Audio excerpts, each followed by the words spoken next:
put people under oath and demand the facts and skip the PR. The Pan Am 103 killer murdered more than 150 Americans in 1988, just literally blew them up in a plane at 35,000 feet, and now that killer is free. As you probably remember, Scotland released the Lockerbie bomber in August of 2009 on, quote, compassionate grounds, since the bomber was supposedly dying of prostate cancer. Well, almost 18 months later, the killer, he's still alive, and new documents obtained by WikiLeaks expose a different story about why he was released, including how much the United States knew. Former U.S. Ambassador to the UN, John Bolton, joins us live. Good evening, Ambassador.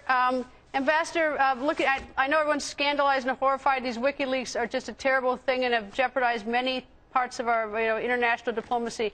But the WikiLeaks revelation here, your thoughts on it, on the Lockerbie?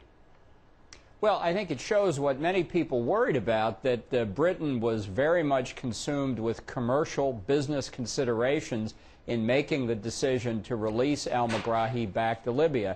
And the cables reflect what the British ambassador to Libya was telling our ambassador there about the pressure and the threats that Libya was applying. So I think many things that people were worried about motivating Scotland and the United Kingdom in releasing Megrahi are confirmed by these cables. Can we call it what it is? Basically, they lied. I mean, it's not compassion. The guy got a hero's welcome for killing more than 150 people, and when they said it was compassion, that's a lie, isn't it? Well, there was a lot of dishonesty going around. A lie? I mean, nobody ever wants to say dishonesty. I mean, nobody ever wants to call it what it is. But there are all these Americans, a lot of college students. They were murdered, and they say they're releasing the guy for compassionate reasons, and it isn't. It's a lie.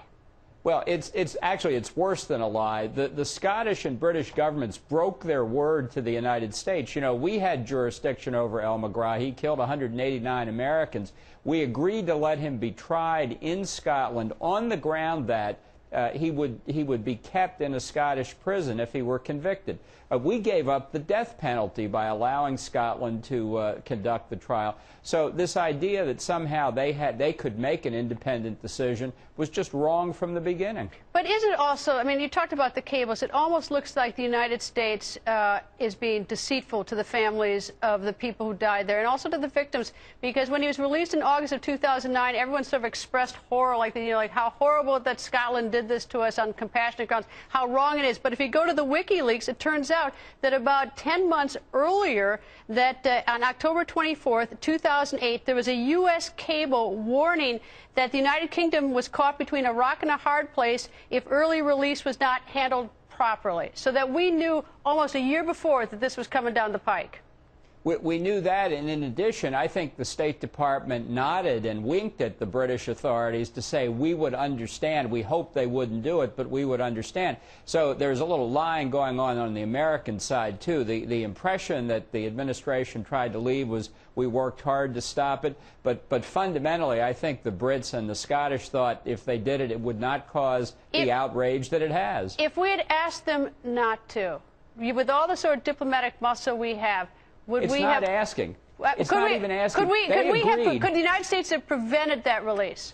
We should have gone public because they made a deal with us. We gave up jurisdiction over al-Megrahi and another defendant in exchange for certain assurances, and releasing that guy on so-called compassionate terms violated their understanding with us. And that, to me, is more outrageous than commercial considerations. We wouldn't have agreed to this guy being tried in Scotland if we thought this could have happened. Ambassador, thank you.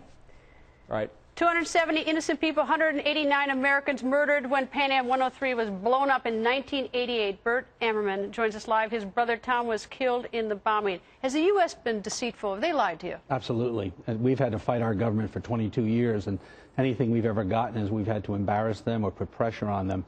When this happened back in a year ago, I stated it was for oil. When I saw these WikiLeaks, I became angry because I saw that our government was lying, the British government was lying. They haven't been faithful or honest to our citizens during this entire time. The United States, according to these cables, knew in October of 2008 that this discussion about early release was going on. He was released 10 months later in August of 2009. When did you first learn that he was going to be released? About a day before he was released. And so the United States knew all about it. They never called you? No. Why would they call you? I mean, are you ahead of the? You're like everyone knows your name in connection with Pan Am 103. Well, I was the president and spokesperson for 4 years, and during the 22 years, the media always comes to me. I was very actively involved with Bush 41 and with the Clinton administration.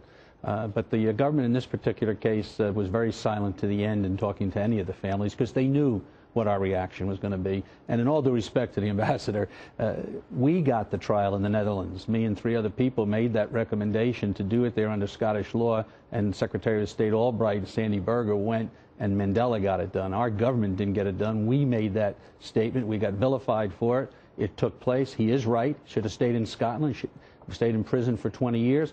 It was for oil. But what really bothers me is the message that's being given is very clear now. Al-Qaeda and Taliban are winning. The United Kingdom is spineless, and our government is deceitful. So what you're saying to the third world nations and to the pariahs of this world, the Gaddafis, that the United States and the United Kingdom does not have a moral backbone in them. They're deceitful. They'll go for materialistic gain. We're winning in Afghanistan. We're winning in Iraq, and the United States can't beat us. You know what bothers me? I mean, I expect, regrettably, that some of these countries will be rotten to us. I expect it. What I don't expect, though, is the United States government knowing about this for almost a year, and according to Ambassador Bolton, could have done something to stop it, and they never bothered to give a damn about you, your brother, the children. There were students on that flight going to Syracuse University, and why won't they just be straight with you? And they can have congressional hearings and get the truth, and you ought to have the truth. I mean, it's 22 years later. You ought to know exactly what transpired. Greta, you asked that question to the ambassador. It was very clear, and I said it when this happened. If we wanted to stop this, all we had to do in back channels would say unacceptable. We didn't because of commercial interests in oil. They were deceitful to the American public, but more importantly to us as the families, because they tried to say they protested. It was all They had 10 months. I mean, we know from the cables, they've now gotten caught with their pants down. They knew in October that something was going down. Maybe they knew something earlier, but we know almost 10 months in advance, and our government didn't do anything as far as we know. And if they did do, they ought to have a hearing so we can find out what they did do. Well, 6 months ago, Schumer and Gillibrand and Lautenberg and Menendez tried to hold hearings, and they got insulted. I'm in agreement. Hearings should take place now. They should be demanding it from the White House, and nothing short but at the State Department and others from our government coming forth in front of them to answer questions is acceptable. It shows that they care about Americans. I mean, in the sense that,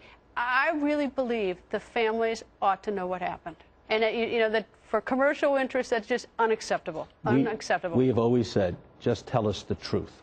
All right. Well, if you, in fact, I urge the viewers to write Congressman Issa. He's going to be the head of a committee come January. He can hold hearings to find out what Bert and his family went through and everybody else on this, because Americans ought to know what happened on that Pan Am flight and why that guy was released.